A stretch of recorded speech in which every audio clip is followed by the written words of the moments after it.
Audio book वांग्मय 8। ईश्वर कौन है, कहाँ है, कैसा है। चैप्टर 3 पार्ट 11 जीवन साथी का सहारा।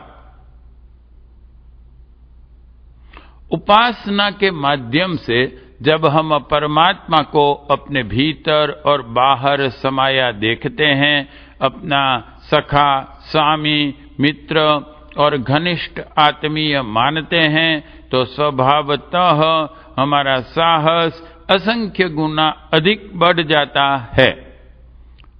सशस्त्र पुलिस गार्ड के पहरे में रात्रि को भयानक जंगलों के बीच भी निर्भय होकर जा सकते हैं, क्योंकि तब यह विश्वास रहता है कि साथ की पुलिस गार्ड दुष्ट आक्रमणकारी की दाल न गलने देगी।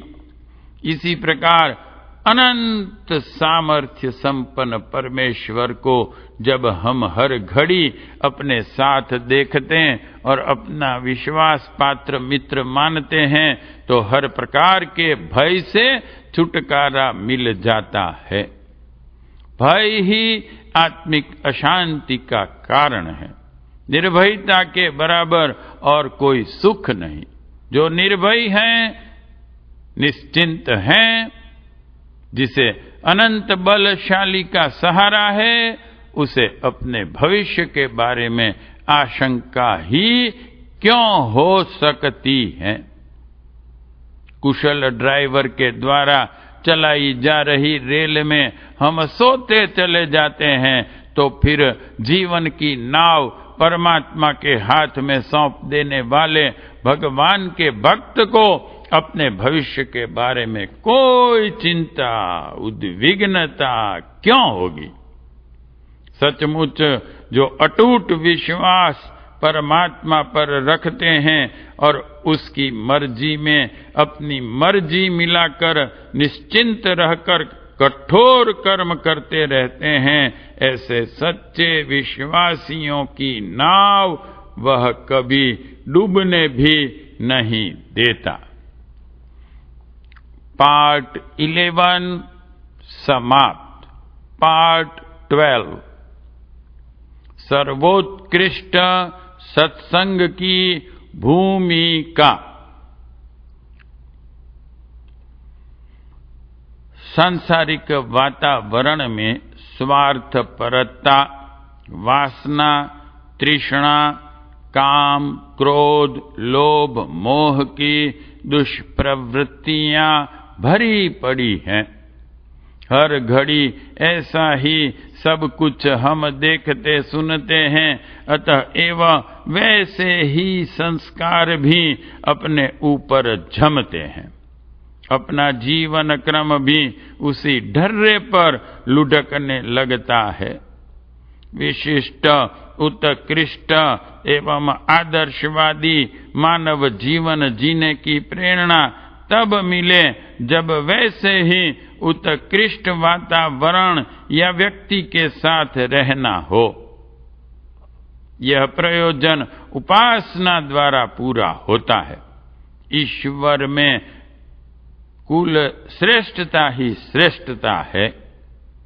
वह सद्गुणों और सत्प्रवृत्तियों का आगार है।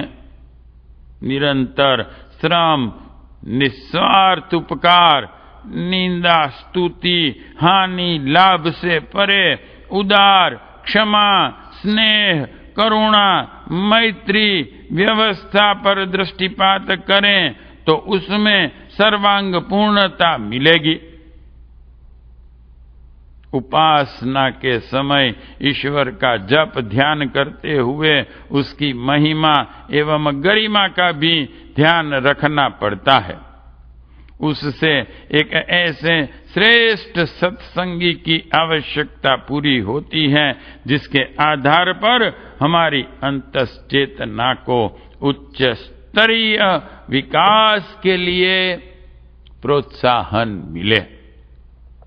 सांसारिक वातावरण की कलुषता ईश्वरीय सानिध्य से कट जाती है। इस प्रकार आध्यात्मिक प्रगति का एक बड़ा रोड़ा हटता है। जीवन अन्य क्षुद्र योनियों में क्रमशः विकास करता हुआ मानव योनि के उच्च स्तर तक आ पाया है। अब उसे ऋषित्व एवं देवत्व की कक्षाएं पार करते हुए ईश्वर का अनंत ऐश्वर्य प्राप्त करना है। यह कार्य अपूर्णताएं दूर करते चलने में ही संभव है। पूर्ण परमात्मा में पूर्ण आत्मा का लय होता है। जल में जल ही घुलता है, लोहा नहीं। ईश्वर की जो प्रकृति एवं प्रवृत्ति है, उसी प्रकार की अंतश्चेतना जिस दिन हमारी हो जाएगी, अपने आप पूर्णता का लक्ष्य प्राप्त कर लेंगे। उपासना हमें लघु से महान बनने की प्रेरणा करती है। ईश्वर को अपने में धारण करना अथवा अपने को ईश्वर में समर्पण करना एक ही बात को दो ढंग से कहना मात्र है। यह प्रयोजन वाणी से करने और कल्पना से सोचने पर सिद्ध नहीं होता, वरन जीवन की रीति नीति ऐसी बनानी पड़ती है जिसमें से अपूर्णताओं त्रुटियों का निष्कासन एवं महानताओं का अभिवर्धन निरंतर होता रहे। प्रातः उठते समय दिन भर का श्रेष्ठता युक्त कार्यक्रम बनाना और रात्रि को सोते समय दिन भर की क्रिया पद्धति को इस कसौटी पर कसना कि वह पूर्णता की दिशा में प्रगति कराती है कि नहीं, उपासना का आवश्यक अंग है। भजन की तरह यह आत्मनिरीक्षण, आत्मचिंतन एवं आत्म विकास का हृदय मंथन उपासना का अनिवार्य अंग है। हम जैसे जैसे उदार एवं महान होते जाते हैं, वैसे वैसे ही आत्मोत्कर्ष का उद्देश्य पूरा होता है। लघु से महान, अणु से विभु, आत्मा से परमात्मा, नर से नारायण, पुरुष से पुरुषोत्तम बनने की विचारधारा का नाम आस्तिकता है और उसका दैनिक अभ्यास, भावनात्मक व्यायाम करने की प्रक्रिया को उपासना कहते हैं। सच्चे आधार पर की गई उपासना का प्रभाव साधक के जीवन में दिन दिन प्रखर होता चला जाता है और उसका व्यक्तित्व दूसरों की अपेक्षा अत्यधिक प्रकाशवान बनने लगता है। जो आत्म विकास कर रहा होगा, उसकी क्षमता, प्रतिभा, गरिमा, महिमा सभी कुछ बढ़ रही होगी। उसकी पहचान उसके संतुष्ट प्रभाव एवं समुन्नत अंतःकरण के रूप में कभी भी देखी जा सकती है। मानव जीवन की सार्थकता इसी रूप को प्राप्त करने में अनुभव होती है। पार्ट 12 समाप्त। पार्ट 13 आत्म प्रवंचना एवं लोक विडंबना। आज लाखों करोड़ों तथा कथित आस्तिक एवं उपासक दृष्टिगोचर होते हैं, पर उनका दृष्टिकोण गलत होने के कारण चिरकाल तक जप तप करते रहने पर भी कोई लाभ या प्रभाव दिखाई नहीं पड़ता। जिसका यह लोक उज्ज्वल नहीं, जिसको आज प्रसन्नता नहीं, उसे मरने के बाद स्वर्गीय आनंद मिलेगा, यह कल्पना सर्वथा असत्य है। स्वर्ग तो सद्भावनाओं की प्रतिक्रिया मात्र है, जिसके लिए मरने के बाद या मरने से पहले जैसा स्तर नहीं किया जा सकता। वह स्थिति तो जब भी जिसकी होगी तभी उसे आनंद का अनुभव मिल रहा होगा। आज के तथाकथित आस्तिक न लौकिक दृष्टि से समृद्ध हैं और न आध्यात्मिक दृष्टि से समुन्नत। ऐसी दशा में यही मानना पड़ेगा कि उनकी क्रिया व्यवस्था में कहीं दोष है। सच्ची उपासना सच्चे हीरे या स्वर्ग की तरह है, जिसके बदले में सहज ही अभीष्ट वस्तुएं प्राप्त की जा सकती हैं। कांच का बना हीरा और मुलम्मे का नकली सोना जिस प्रकार किसी की समृद्धि नहीं बढ़ाता, उसी प्रकार भ्रांत आस्तिकता भी किसी उपासक की प्रगति में सहायक नहीं होती।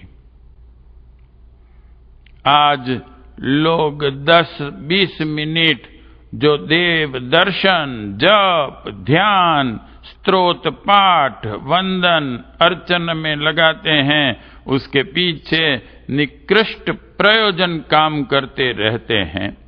वे सोचते हैं कि इतने मात्र में ईश्वर प्रसन्न हो जाएगा और उन्हें जितनी भी सांसारिक कामनाएं अभिष्ट हैं, वे सभी पूरी कर देगा। इसी प्रकार वे निरंतर दुर्भावग्रस्त एवं पाप लिप्त रहते हैं। इसके दंड से बचा देने की भी ईश्वर से आशा करते हैं। यह दोनों ही मान्यताएं ऐसी हैं जो उपासक की आत्मिक प्रगति में भारी बाधा उपस्थित करती हैं। सांसारिक सुख साधन मनुष्य को क्षमता, कुशलता एवं प्रतिभा के आधार पर उपलब्ध होते हैं।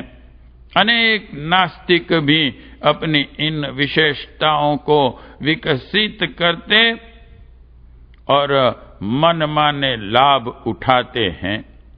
यदि कोई व्यक्ति अपने हीन व्यक्तित्व को तो विकसित करता नहीं, पर जो लाभ पुरुषार्थियों को मिलना चाहिए वह बिना श्रम के थोड़े से पूजा पाठ द्वारा ही प्राप्त करना चाहता है, तो वह एक प्रकार से ईश्वर की महान व्यवस्था को उलट देने की ही कल्पना करता है।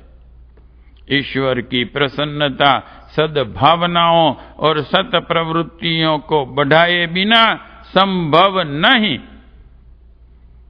भजन पूजन तो इस मार्ग पर बढ़ने का एक आधार मात्र है। स्लेट पेंसिल तो गणित सीखने का अवलंबन है। स्लेट पेंसिल हाथ में लेने मात्र से कोई गणितज्ञ नहीं हो सकता।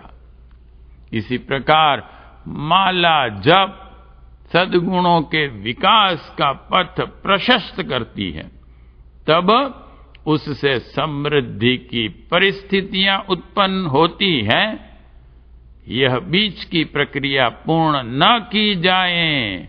आत्म विकास की वह साधना जिसमें हर आस्तिक को अपना जीवन सराबोर करना पड़ता है, छोड़ दी जाए, तो फिर माला से कोई प्रयोजन पूरा नहीं होगा। आज ऐसे ही तथाकथित भक्तों का बाहुल्य है, जो आत्मनिर्माण के आवश्यक कर्तव्यों का परित्याग कर किसी कोने में बैठे माला जपते रहते हैं, और इस लोक तथा परलोक में बड़े बड़े लाभ मिलने की कल्पना करते रहते हैं। इसी प्रकार आज गंगा स्नान से लेकर हनुमान चालीसा पाठ तथा एकादशी उपवास तक हर छोटा मोटा कर्मकांड समस्त पापों को नाश करने का प्रमाण पत्र मान लिया जाता है। जब पाप इतने सस्ते में कट सकते हैं तो फिर पाप से डरने की क्या आवश्यकता? फिर क्यों न भरपूर पाप करके इस लोक का मजा लूटा जाए। उनका दंड तो इन कर्मकांडों के माध्यम से नष्ट हो ही जाएगा। इस मान्यता से मनुष्य पाप से डरना छोड़ देता है। यही कारण है कि इन तथाकथित आस्तिकों में दोष दुर्गुणों के अंबार भरे पड़े रहते हैं और वे साधारण लोगों की अपेक्षा अधिक गए गुजरे देखे जाते हैं। इसी शंका से शंकित होकर लोग कहते हैं कि जो उपासना व्यक्तित्व में निखार या परिष्कार न ला सकी, वह परलोक में सद्गति का प्रयोजन कैसे पूरा करेगी। पार्ट 13 समाप्त। पार्ट 14 उपासना का आधार सही करें। भौतिक कामनाओं की पूर्ति तथा पाप नाश, इन दोनों ही प्रयोजनों को छोड़कर हमें सर्वशक्तिमान सत्ता के सानिध्य से प्राप्त होने वाली महानता के लिए ही उपासना करनी चाहिए। आस्तिकता का दृष्टिकोण अपनाकर प्रेम भावनाओं का अभिवर्धन करना चाहिए और मानसिक एवं शारीरिक पापों से बचना चाहिए। उपासना से आस्तिकता परिपक्व होती है। उत्कृष्ट मानवता का ही यह दूसरा रूप है। उपासना इसी का अभ्यास करने के लिए एक महत्वपूर्ण विज्ञान सम्मत मानसिक व्यायाम के रूप में की जाती है। इससे आत्मबल निश्चित रूप से बढ़ता है और जब शरीर बल, धन बल, बुद्धि बल जैसे भौतिक बलों का आशाजनक लाभ मिलता है तो आत्म बल जैसे इस विश्व के सर्वोत्कृष्ट बल का लाभ क्यों न मिलेगा। ईश्वर का भक्त ईश्वर के समान ही सामर्थ्यवान एवं महान बन जाता है। इसमें तनिक भी अत्युक्ति नहीं है, पर वह भक्ति होनी चाहिए ढंग से। बेढंगी भक्ति तो आत्म प्रवंचना और लोक विडंबना ही कही जाएगी। हम में से प्रत्येक को आस्तिक बनना चाहिए और इसके लिए नित्य नियमित रूप से उपासना क्रम व्यवस्था दैनिक जीवन में रखनी चाहिए। एक परिपूर्ण व्यक्तित्व के रूप में ईश्वर की किसी छवि का ध्यान करें, उनके गुणों का चिंतन करें और उसी में तन्मय हो जाएं। उसे अपने में धारण कर लेने की भावना करें। जिह्वा से नाम जप होता रहे, वाणी से नाम जप, मस्तिष्क से स्वरूप का ध्यान, हृदय से एकात्मकता का परस्पर घुलन मिलन के उल्लास का अनुभव, ये तीनों क्रियाएं साथ साथ चलती रहनी चाहिए। भजन के समय कोई भाव ध्यान में न आए, यह सोचना उचित नहीं। विचारों का न उठना योगाभ्यास का चित्त वृत्ति निरोध साधन तो है, पर भजन में इनका कुछ उपयोग नहीं। भजन में भावनाएं तो रहनी ही चाहिए। जो भावना से तरंगित न हो वह भजन कैसा।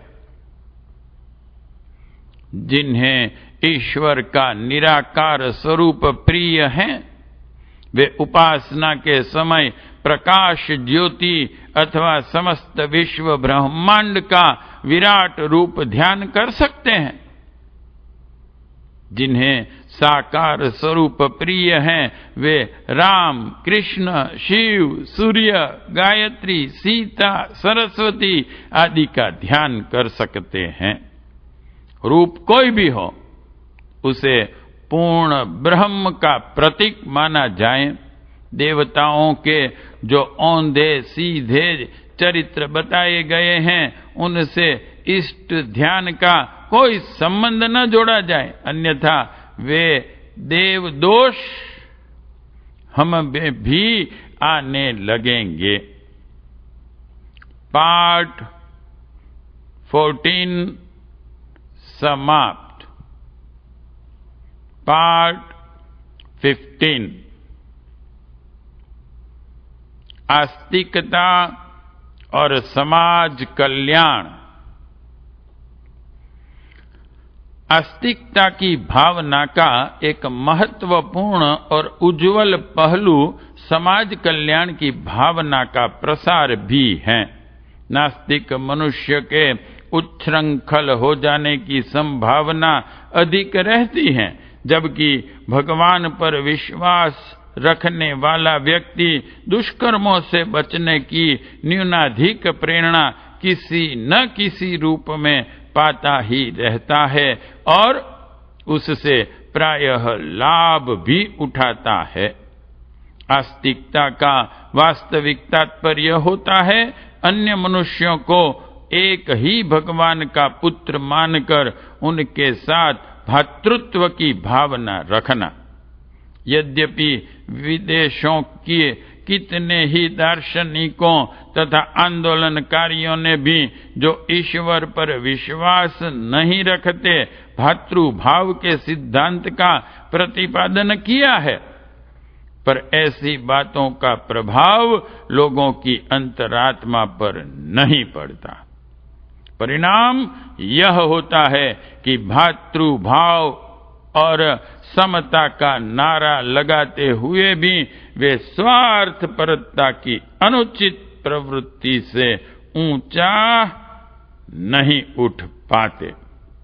वे अपने निकटवर्तियों के साथ भी समता का व्यवहार करने के बजाय शोषण का व्यवहार ही करते हैं और अन्य देश वालों का तो खुल्लम खुल्ला खून चूसने में भी संकोच नहीं करते।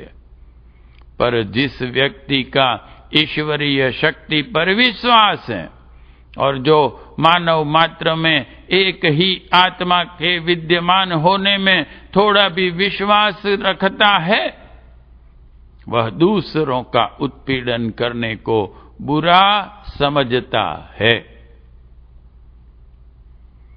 बहुत से लोग पूजा पाठ, उपासना, ध्यान, भजन, कीर्तन, तीर्थ यात्रा आदि में विशेष दिलचस्पी रखने वाले लोगों को ईश्वर प्रेमी और आस्तिक समझते हैं।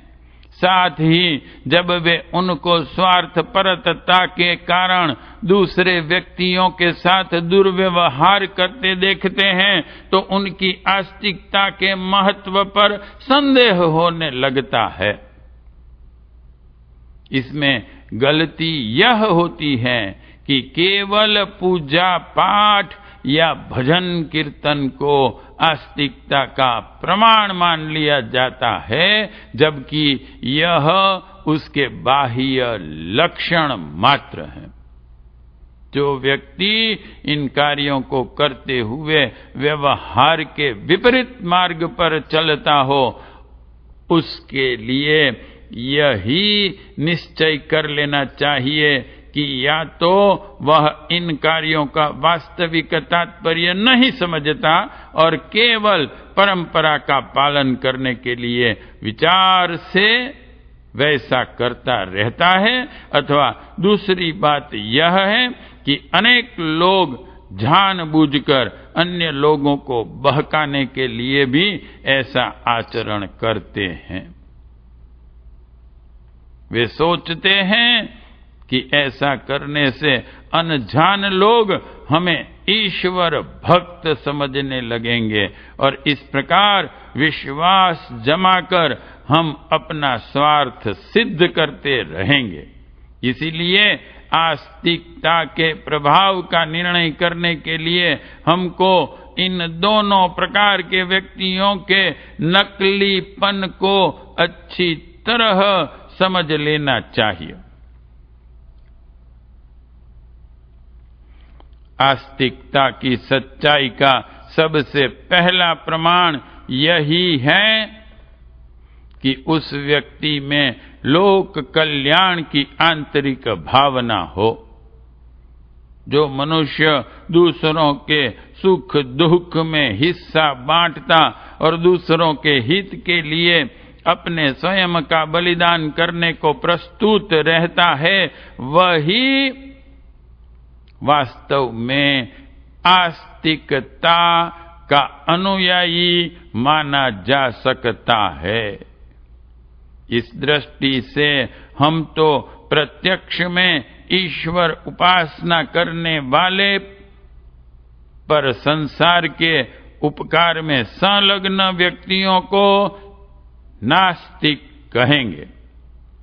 इसके बजाय जन्म भर देवालय में न जाने वाले और भजन न करने वाले पर अपना जीवन लोक सेवा परोपकार के लिए उत्सर्ग कर देने वालों को आस्तिक मानेंगे। उदाहरणार्थ, प्रथम श्रेणी में चंगेज खां, महमूद गजनवी और तैमूर जैसे व्यक्तियों का नाम लिया जा सकता है, जो शायद कट्टर मुसलमान थे और 5 वक्त नमाज पढ़कर ईश्वर का स्मरण भी करते रहोगे, पर उन्होंने अपना जीवन निरपराध व्यक्तियों को मारने, काटने, देशों को लूटने और बर्बाद करने में लगाया। इनके कारण न मालूम कितने लाख बच्चे अनाथ होकर तथा स्त्रियों ने विधवा होकर अपना जीवन घोर कष्ट सहन करते हुए व्यतीत किया होगा।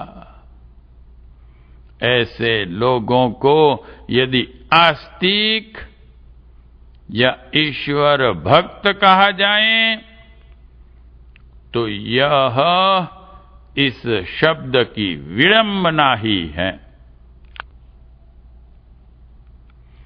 दूसरी तरफ गत 100 वर्ष के भीतर ही कार्ल मार्क्स और लेनिन जैसे व्यक्ति हुए, जिन्होंने संभवतः अपने जीवन में कभी गिरजा घरों की ईश प्रार्थना में भाग न लिया होगा और जो संसार में नास्तिक के नाम से ही प्रसिद्ध हैं, पर उन्होंने अपने सब तरह से योग्य होने और धनी बनकर आराम की जिंदगी बिता सकने की सुविधा होने पर भी उस मार्ग को जानबूझकर त्याग दिया और सामान्य जनता को अन्याय अत्याचारों से बचाने के लिए अपना जीवन अर्पित कर दिया। उन्होंने समय पड़ने पर भूखे नंगे रहने की स्थिति को स्वीकार किया, पर कभी लाखों रुपया मिलने पर भी अन्यायियों का समर्थन करने को तैयार न हुए। संयोगवश लेनिन अपने अंतिम जीवन काल में रूस जैसे महान देश का डिक्टेटर यानी कि कर्ता धर्ता बन गया, पर उस समय भी उसने ऐशो आराम की तो क्या बात, भरपेट रोटी भी नहीं खाई, क्योंकि युद्ध के कारण देश में अकाल पड़ गया था और लोगों को राशन के द्वारा आवश्यकता से कम ही भोजन दिया जाता था। लेनिन समस्त देश का शासक होने पर भी दूसरे लोगों के बराबर ही हिस्सा लेता था, जबकि उन दिनों वह शासन को संभालने और देश की रक्षा के लिए प्रतिदिन 18-20 घंटे तक परिश्रम करता था। ऐसे व्यक्ति को, जिसने अंत में अपने प्राण भी पीड़ित जनता को सुखी बनाने के लिए दे डाले, हम नास्तिक कहने को तैयार नहीं हो सकते। इसीलिए हमको आस्तिकता का निर्णय मनुष्य के कर्मों और आचरणों से ही करना चाहिए। घंटों तक पूजा उपासना में लगे रहना, ठाकुर जी के आगे खूब घंटा घड़ियाल बजाना, शरीर में तिलक और चंदन लगाकर भक्त राज का सा स्वांग बना लेना, पर व्यवहार में हर तरह से लोगों को ठगना, पराई स्त्रियों से व्यभिचार करना और ऐशो आराम के बढ़िया से बढ़िया साधन इकट्ठे कर लेना, ऐसे व्यक्ति को आस्तिक कभी नहीं कहा जा सकता, चाहे वह बड़ा भारी संत महंत ही क्यों न हो। हम तो उसे घोर नास्तिक ही कहेंगे। पार्ट 15 समाप्त। पार्ट 16 जीवन की अनिवार्य आवश्यकता उपासना। उपासना की दृष्टि से गायत्री मंत्र सर्वश्रेष्ठ है। इसके शब्दों का गठन ऐसे चमत्कारी ढंग से हुआ है कि उसका उच्चारण मानव शरीर के सूक्ष्म शक्ति संस्थानों को जागृत करता है और उसका प्रभाव उपासक के व्यक्तित्व को आश्चर्यजनक रूप से विकसित करने में सहायक सिद्ध होता है। गायत्री जप के साथ प्रकाश पुंज में अवस्थित माता का ध्यान किया जाता है। ईश्वर के साथ जितने भी रिश्ते स्थापित किए जा सकते हैं, उनमें माता का रिश्ता सबसे श्रेष्ठ है। उसकी सत्प्रेरणाओं का परिपान करते हुए व क्रीड़ा विनोद करते हुए ध्यान करना उपासक के मन में एक उल्लास भरी गुदगुदी पैदा कर देता है। गायत्री उपासना में गंगा स्नान की तरह तत्काल शरीर में पवित्रता और मन में उत्कृष्टता की अनुभूति होती है। वैसे कोई भी उपासना की जा सकती है। यदि उपर्युक्त आधार सही है तो इसका लाभ निश्चित रूप से मिलेगा, पर हमारे व्यक्तिगत अनुभव तथा भारतीय उपासना शास्त्रों के आधार पर गायत्री उपासना की अपनी विशेषता और विलक्षणता है। उसका लाभ असंदिग्ध है। हमें अपने नित्य कर्म में उपासना को अनिवार्य रूप से स्थान देना चाहिए।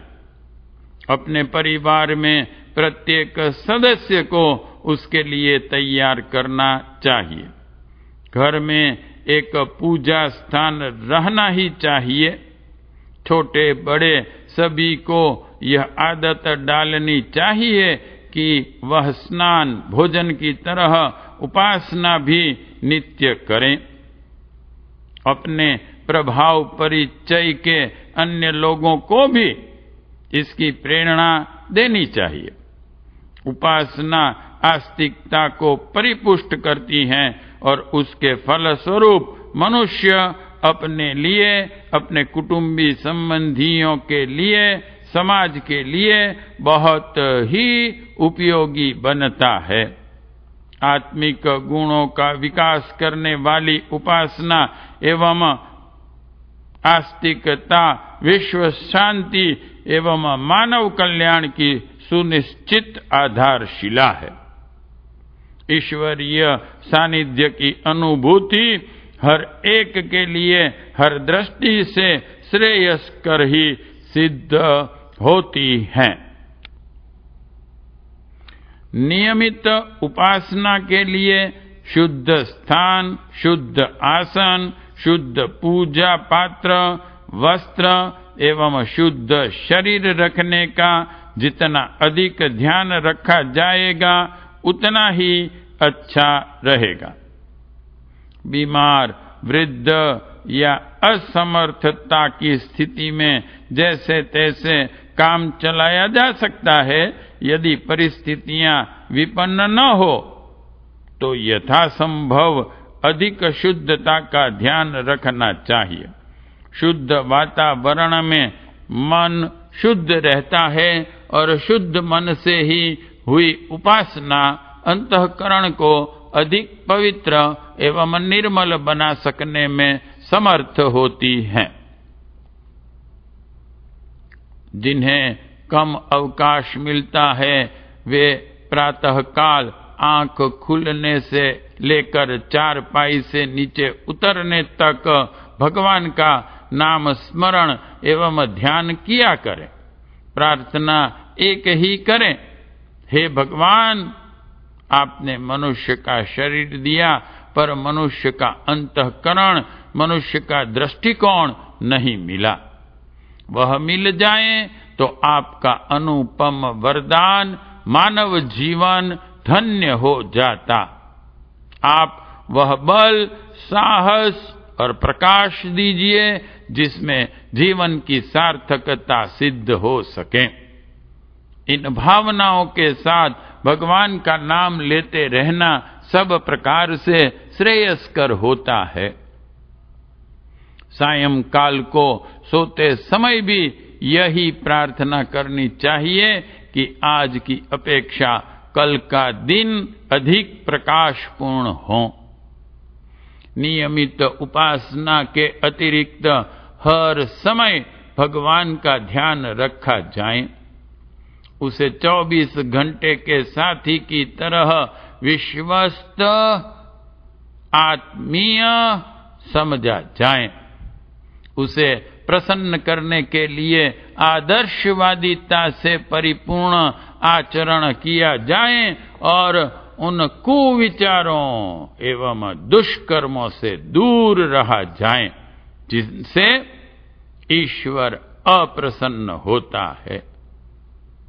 यह भूलना नहीं चाहिए कि पूजा अर्चना का उद्देश्य जीवन के कण कण में आस्तिकता का समावेश करना, दिव्य जीवन जीने की प्रेरणा ग्रहण करना है।